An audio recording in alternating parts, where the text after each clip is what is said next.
creative projects together. Gill is a writer. She's published 2 books in Floris and in another editor which I don't remember, with very good acclaim.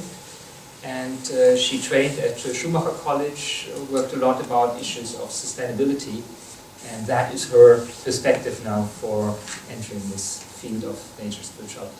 Thank you, Jill. Thank you, Raphael. And thank you everyone for being here this evening. And I'm sorry I'm only speaking English, but I understand that everybody here is probably far better at English than I would be at Norwegian, or German, or Russian, or any of the other languages that are present in the room. So I want to talk to you about slime mould. Does anybody know what I mean by that? Some people have come across slime mould before, yes. Myggsopp på norsk. Now that's better than my German translation, because when I googled this, what I got was Schleimschimmel, which probably doesn't work so well in the German. So this evening we're going to be hearing about some wonderful nature, and let's start with the single-celled amoeba.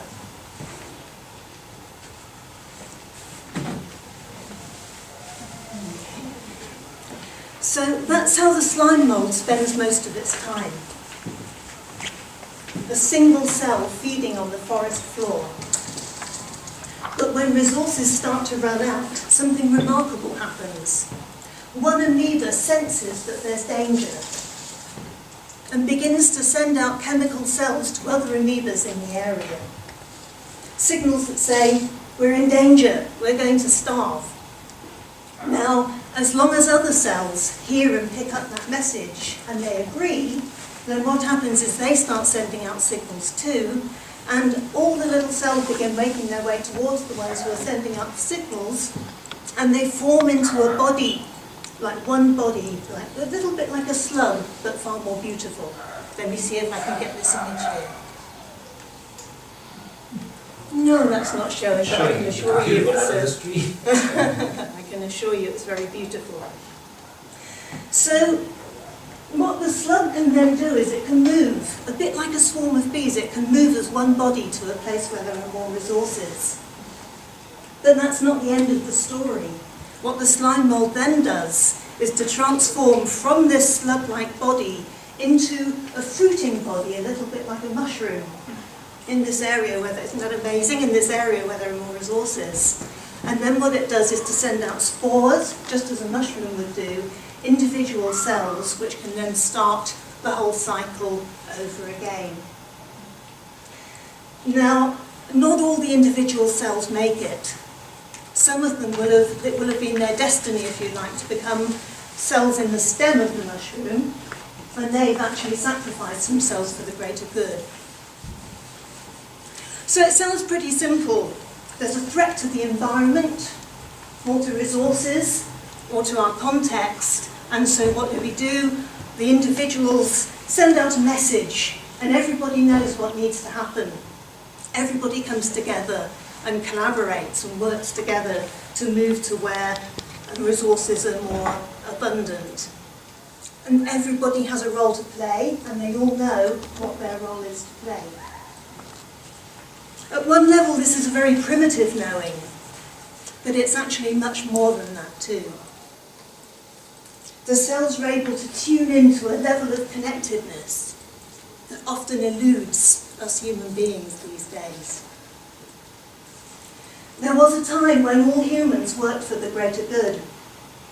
For hundreds of millennia, in fact, work wasn't a thing that you would do just when you're in the workplace and then come home again. Work wasn't a thing that you would just do between 9 o'clock and 5 o'clock, and then you wouldn't be working anymore. So the work, of course, would be wherever the need was, and whenever the need was, whether that's pulling a thorn out of somebody's foot, or the next meal, making a shelter, creating important ritual and celebration. That would be the work, and everybody would know what their part in creating that work would be. And deep in our souls, we still know how to do this, don't we? We still know how to do this. So the difference between us and slime mould, well, okay, there are lots of differences actually between us and slime mould, but one of the differences is that when the emergency call goes out, all the cells do the same work, feeding them until the call goes out. They all do the same work. They're feeding themselves as individuals on the forest floor. It's a little bit like, who knows leafcutter ants? You know leafcutter ants that make it, again, their industry is cutting leaves and harvesting leaves. You're familiar with this, yes? So all leafcutter ants are in the same industry. They all harvest leaves. Although individuals will play their parts, that's what they're all doing. And then when you think about dogs, maybe, they're slightly different. So anybody who knows dogs well will know that different species have different jobs. So the border collie's job is to round up sheep. And if there are no sheep to round up, well, the border collie just rounds up children or whoever or whatever there is to round up. Can't stop them doing it. Whereas they're not the only animals that are or the only dogs that are very passionate about their work. You might also have a lap dog who's very devoted to the work and sitting on somebody's lap and being fed little treats. Can't stop it doing it. So humans are different again. We're the only species that have such a diverse contribution amongst us. So do people know about the Amish? Oh, there's the lovely slug. Look, here are the slime mould cells travelling together. They've all come together because resources are scarce. They've all decided to move on. And this is what they've made. Isn't that beautiful?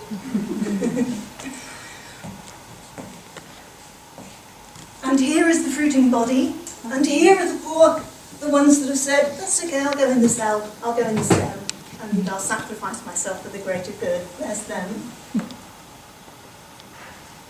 And here is a group of people, it's a little bit distant and maybe a little bit far away. We can't quite see what they're doing, but we can gather that maybe they're preparing the next meal.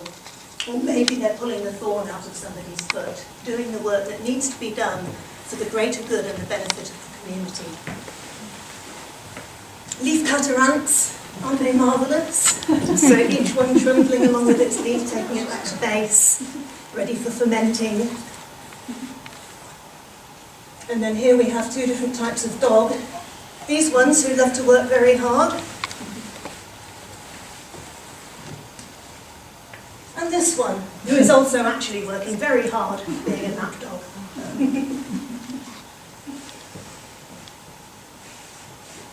And here we have an Amish community. Are people familiar with the Amish in the States? So you may have seen the film Witness. Did anybody ever see that? There's this wonderful piece, it has lovely music with it too. A wonderful piece in The Witness where a barn needs to be raised and the whole community comes together and raises the barn. So everybody has something to do and everybody knows what theirs is to contribute, including the children. There's something for everyone, whether it's carrying a bucket of water or whether it's lifting the heaviest girder or thinking about the plans. So some of you are going off up into the mountains next week for summits, which will be wonderful. And you may find that you're a part of a whole, contributing your own special thing. So that could be carrying a heavy load, or it could be comforting somebody who's having a bad day. Or it could be that you're fantastic at map reading skills. But whatever it is, you will all have, like slime mould and like the leafcutter ants, your own task to play. It's almost like you have your own ecological niche. These are the things that you do best and most naturally. The things that make up your special, unique ecological niche. And maybe you do them so naturally that you don't even know that you do them. You don't even know that this is your gift.